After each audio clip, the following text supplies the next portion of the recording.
Welcome back. It seems like this holiday weekend is going to be wrapping up quite nicely. Get you over to meteorologist Danielle Grant, who has a check of your forecast before you jet out the door. So far, so good, Wanye, with plenty of sunshine out there. Tough to find many clouds, too. By this afternoon, we will have to keep our eyes to the sky. A couple of thunderstorms will be possible, but get outside early this morning. Church, brunch, you name it. It's going to be a delight. This is our vantage point from City Park. Wow, what a stunning city that we live in. Of course, the foothills, the mountains in the distance.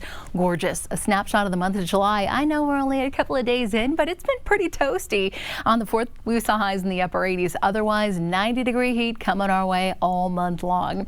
As far as our current conditions go, we're in the upper 60s, not only downtown out at DIA, about 66, and you'll notice the winds out of the south-southwest about 5 to 15 miles per hour. Heading out to the pool, I think you should be all right. Now, later this afternoon, 2-3 o'clock, you might start to see those dark, ominous skies building back in. Watch out for a couple of thunderstorms, and a few could potentially turn severe up and down I-25. We're looking at the possibility for some large hail and damaging winds. Those will be our biggest threats today. Temperatures staying in the mid to upper 80s up across the I-25 corridor, more 90s in Lamar, La Junta, and Pueblo too.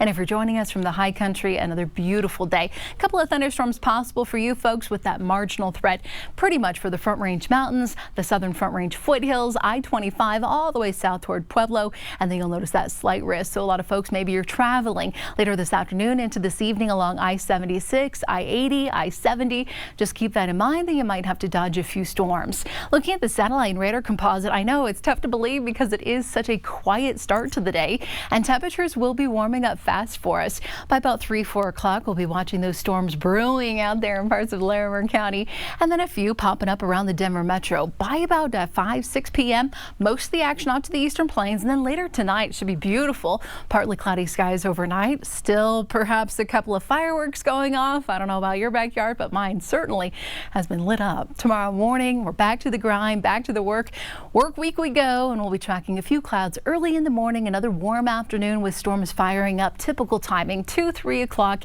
A few of those potentially turning severe, but really I'll be keeping a close eye across far northeastern Colorado, I-76 and I-80, where we do have an enhanced risk of seeing some severe weather. That's level 3 out of 5. So tornadoes, as well as the possibility for golf ball, tennis ball size hail, certainly going to be in the cards for folks out there. Once again, up and down I-25, just that marginal threat for 1 or 2 severe cells.